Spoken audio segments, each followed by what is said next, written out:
How to change the language in Adobe After Effects. So if you want to go and change your app to English or another language, I'll show you how to do this. So first thing you need to do is press the F12 key on your keyboard. You should get this window pop up that says console. Now if it doesn't work, try holding down the control key and also the F12 key. If it still doesn't pop up, you can try holding down the FN key, the control key, and also the F12 key at the same time. Now if you're on a Mac computer, you'll need to hold down the command key and F12 to pop up this window. You can then click on these three horizontal dots next to console. You then need to select debug database view. Now click on the search box at the top of the page. You can then search for language and you'll see application language at the top here. Now you need to go and type in the language you want to change the app to. So there's actually a specific code you need to write for each language.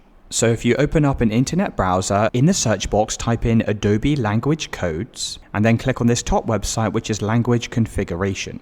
Now if you scroll down, you'll see different languages. So once you've located the language you want to use, you'll see this code next to the language. So I'm just going to set mine to Universal English, which is this code here. And we're going to copy this like so. Now head back over to the application and you need to paste in the code next to application language. Now just press enter on your keyboard to save the changes. You then need to click on File and then just press Exit. Now make sure to completely close down After Effects. Once it's closed, you can then reopen the application and it will have now changed to the new language.